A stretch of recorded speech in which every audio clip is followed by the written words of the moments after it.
Standard 1C, misrepresentation. Members and candidates must not knowingly make any misrepresentations relating to investment analysis, recommendations, actions, or other professional activities. It's important to understand the definition of misrepresentation. A misrepresentation is any untrue statement or omission of fact, or any statement that is otherwise false or misleading. To understand the importance of this standard, recognize the fact that trust is the foundation of the investment profession. You, as an investment manager, might be offering advice, financial advice to your clients. Obviously, your clients trust you, which is why they are asking for your advice. If that trust is lost because there is a perception that you are misrepresenting information, then that not only hurts you professionally, but it also hurts your profession. Let's now look at the various areas where there is a potential for misrepresentation. Obviously, this is not an exhaustive list, but it will give you a sense for the most likely areas where misrepresentation might happen. The first one has to do with impact on investment practice. We must be careful that we do not misrepresent any aspect of our firm or practice. For example, let's say that our firm over the last several years has been managing a large cap equity fund, and last year a new small cap fund has been introduced. If our firm presents information to clients as if the small cap fund has been in existence for a while, or if the firm is presenting the fact that our company or our investment management firm has years of experience, making potential investors believe that we have years of experience managing small cap stocks or small cap funds, then that would be a misrepresentation. We as individuals should also not misrepresent our own qualifications. So, for example, if we imply the fact that we have cleared all 3 levels of the CFA exam, but in fact we've not, then that would be misrepresenting our own expertise. Members and candidates also need to be careful when incorporating third-party information. The point here is straightforward. When issuing a research report, you might be using third-party information. If this third-party information has some misrepresentation in it, and that then becomes part of your report, then you are responsible for what is being published. So be very careful about the information that you include. Make sure you do the due diligence to ensure that there is no misrepresentation in the third-party material that you are using. Performance reporting. This is connected with the earlier point, but focuses on performance reporting. As a firm, we should report information or report our performance that is not misleading in any way. The potential issues that might occur are the following. We might have had 3 years of really good performance, but then the 3 years before that might have been weak. So if we just choose to report the previous 3 years, then that would be a misrepresentation. Another example of misrepresentation would be that, let's say that our fund is ideally compared with benchmark number 1. So our performance should be compared with this benchmark, but instead we choose another benchmark which is not an appropriate benchmark, but which makes our performance look better. So that would be a problem. That would be another example of misrepresentation. The third example that I'll give related to performance reporting and misrepresentation in the context of performance reporting is also from the curriculum. This has to do with performance reporting on illiquid assets. Very often with illiquid assets, different models can be used to value, and obviously it's the change in value that drives the performance numbers. So if we are picking a model every year that's different in order to give us the best value, then that would also be an example of misrepresentation. Social media. With the spread of social media platforms like Facebook and Twitter, a lot of information is being disseminated using these channels, and often the means of delivery or the language used on social media tends to be less formal than the language used in the print media. That might tempt investment managers to make somewhat vague and potentially misleading statements.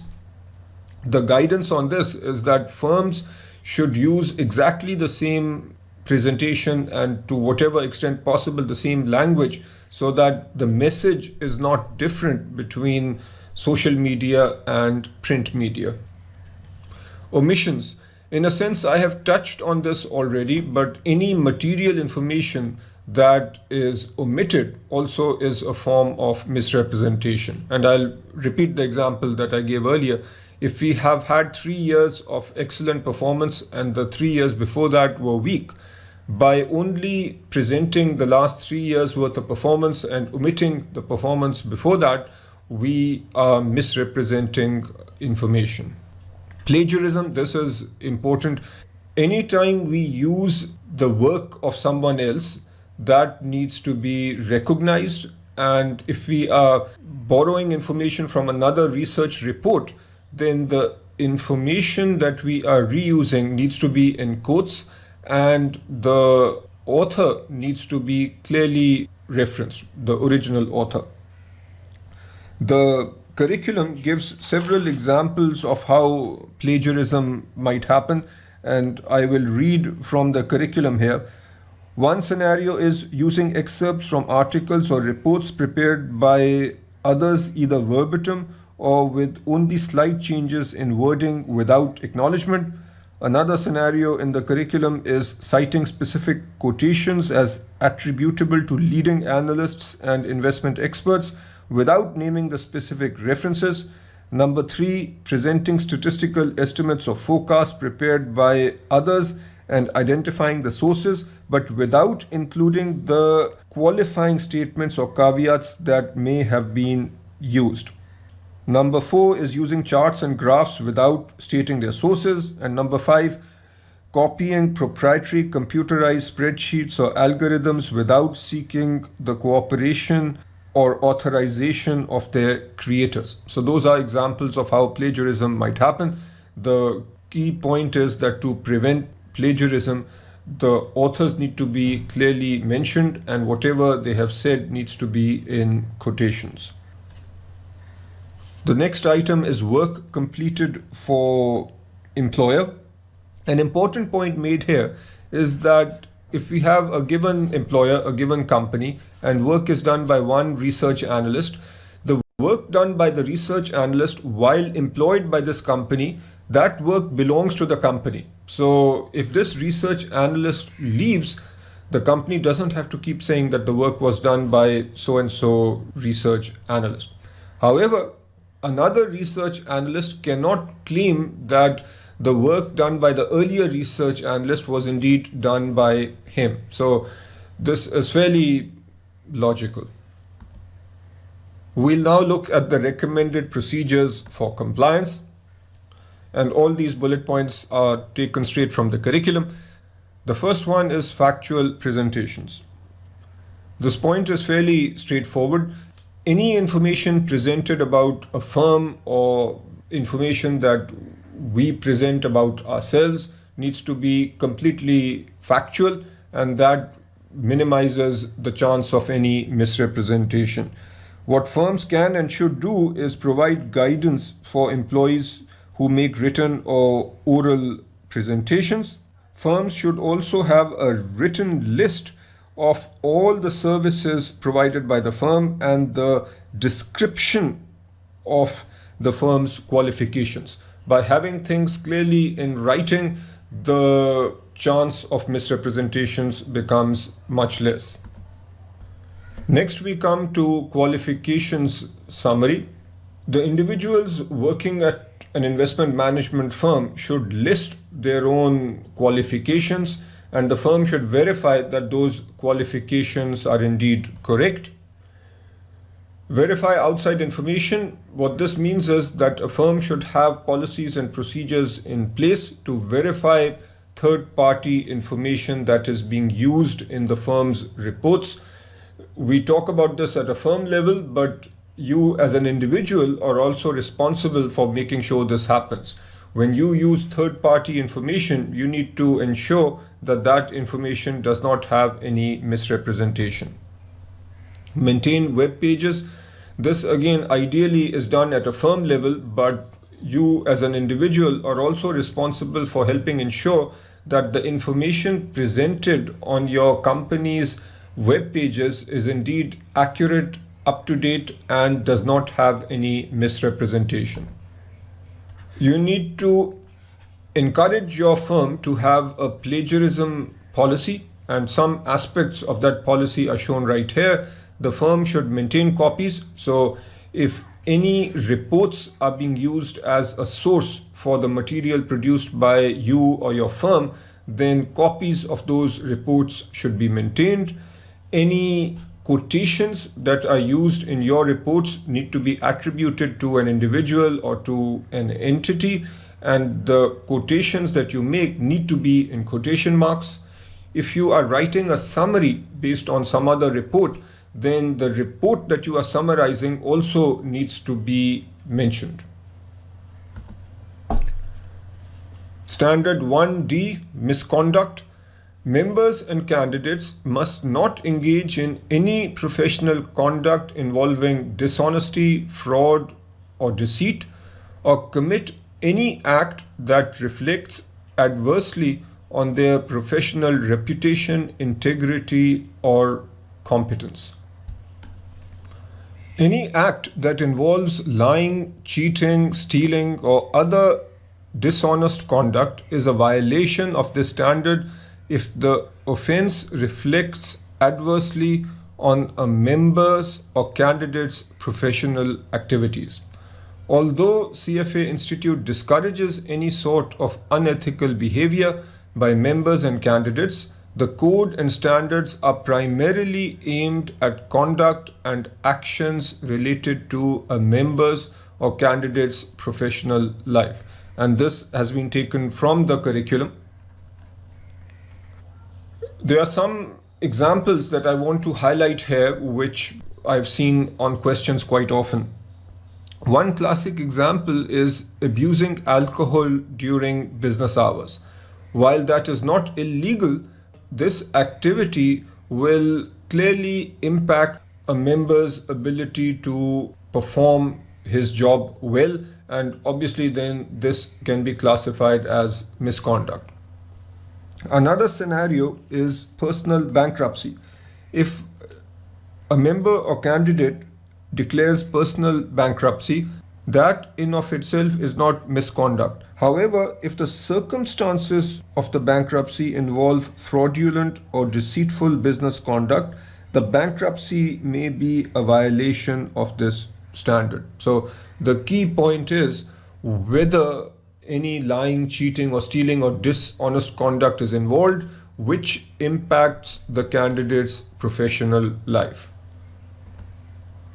Coming now to the recommended procedures for compliance. The first is a code of ethics. Firms should develop or adopt a code of ethics to which every employee must subscribe, and make clear that any personal behavior that reflects poorly on the individual involved, the institution as a whole, or the investment industry will not be tolerated. List of violations. The idea here is to remove subjectivity to whatever extent possible. The firm should identify the list of violations and disseminate these to all the employees. This should contain all the potential violations and the disciplinary actions should a violation take place.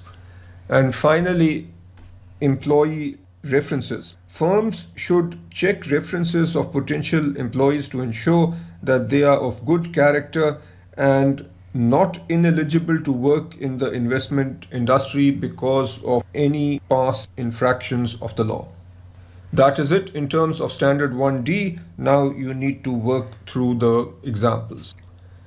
We are done with all 4 standards under professionalism, and what I'll now do is just quickly summarize before wrapping up this particular segment. The main points under knowledge of the law are that you must understand and comply with all laws, rules, and regulations. If there is a conflict, then you need to go with the strictest law. Just as a simple example, we said that in a given country, there will be an applicable law that you need to follow. And then on a given item, the code and standards happens to be more strict than the applicable law. You need to then follow the code and standards. You should not knowingly participate in any violation of the standards, and if possible, you try to stop the violation. If you cannot stop the violation, then you have to disassociate from any violation of the code and standards. Next, independence and objectivity. You need to use reasonable care and judgment to maintain independence and objectivity, and you should not accept any gifts or any form of compensation that might compromise your independence and objectivity. Misrepresentation. You should not knowingly misrepresent anything related to your professional activities. And finally, misconduct. You should not engage in any conduct that reflects badly on your professional reputation or your integrity or competence.